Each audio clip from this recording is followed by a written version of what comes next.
வாழைக்காய் குழம்பு ரொம்ப ஈஸியாக செய்யலாம். இந்த மாதிரி ஒரு வாட்டி செஞ்சு பாருங்கள், டேஸ்ட் நல்லாயிருக்கும். வாழைக்காய் தோல் சீவிக்கலாம். லேசாக சீவிக்கலாங்க, ரொம்ப அதிகமாக தோல் எடுக்க வேண்டாம். தோல் எடுத்துட்டா டேஸ்ட் நல்லா இருக்காது. நமக்கு எந்த சைஸ் வேணுமோ அந்த சைஸுக்கு கட் பண்ணி எடுத்துக்கலாம். கொஞ்சம் திக்காக கட் பண்ணிக்கலாங்க, வேகிறதுக்கும் நல்லாயிருக்கும், உடையாமல் சாப்பிடும்போதும் நல்லாயிருக்கும். கட் பண்ண காயை தண்ணியில் சேர்த்துடலாங்க, இல்லைன்னா கருப்பாயிடும். நெல்லிக்காய் சைஸ் அவ்வளோ புளி தண்ணி சேர்த்து ஊற வச்சுக்கலாங்க.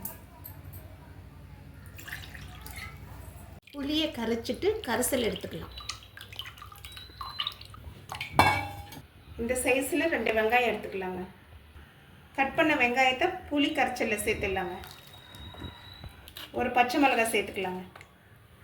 ஒரு 6-7 பல் பூண்டு சேர்த்துடலாம். பல் ஒரு தக்காளி, மீடியம் சைஸ் தக்காளி 1 தக்காளி சேர்த்து நல்லா பிசைஞ்சிக்கலாம்.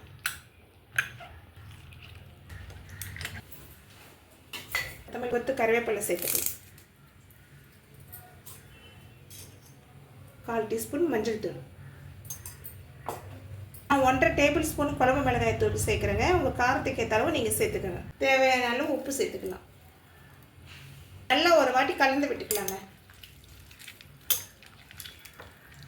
குழம்புக்கு தேவையான அளவு தண்ணி சேர்த்துக்கலாங்க. 3 டேபிள் ஸ்பூன் எண்ணெயை சேர்த்துக்கலாங்க. காரக்குழம்பு மட்டும்னால கொஞ்சம் எண்ணெய் கூட இருந்தால் நல்லாயிருக்கும். 1/4 டீஸ்பூன் வெந்தயம் சேர்த்துக்கலாம். வெந்தயம் கொஞ்சம் பொரியட்டும். 1/2 டீஸ்பூன் கடுகு சேர்த்துக்கலாம். 1/2 டீஸ்பூன் சீரகம் சேர்த்துக்கலாம். தாளிப்பு வறுப்படணும். தாளிப்பு வறுப்பட்ட பிறகு தான் நம்ம சேர்க்கணுங்க, இல்லைன்னா பச்சை வாசனை வரும். தாளிப்பு வறுப்பட்ட பிறகு கொஞ்சம் கருவேப்பிலை சேர்த்துக்கலாம். கொஞ்சம் பெருங்காயம் சேர்த்துக்கலாம். இப்போ வாழைக்காய் சேர்த்துக்கலாம்.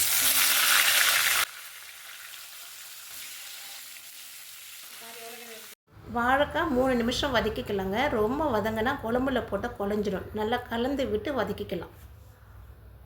இந்த மாதிரி கரைச்சி வச்சு குழம்பு செஞ்சால் டேஸ்ட்டும் நல்லாயிருக்கும், ஸ்மெல்லும் நல்லாயிருக்கும். நீங்களும் செஞ்சு பாருங்கள் ஒரு வாட்டி. இப்போ கலந்து வச்சுருக்கிற கலவையை சேர்த்துக்கலாம்.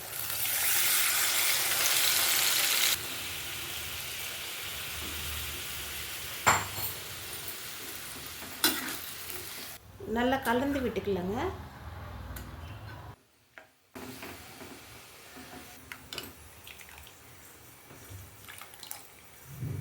இவ்வளோதாங்க.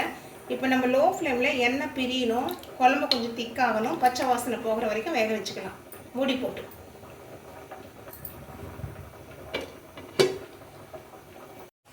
குழம்பு வெந்துடுச்சுங்க. எண்ணெய் பிரிஞ்சிச்சு பாருங்கள். இந்த லோ ஃப்ளேமில் 15 நிமிஷம் ஆச்சுங்க இந்த குழம்பு வேகிறதுக்கு.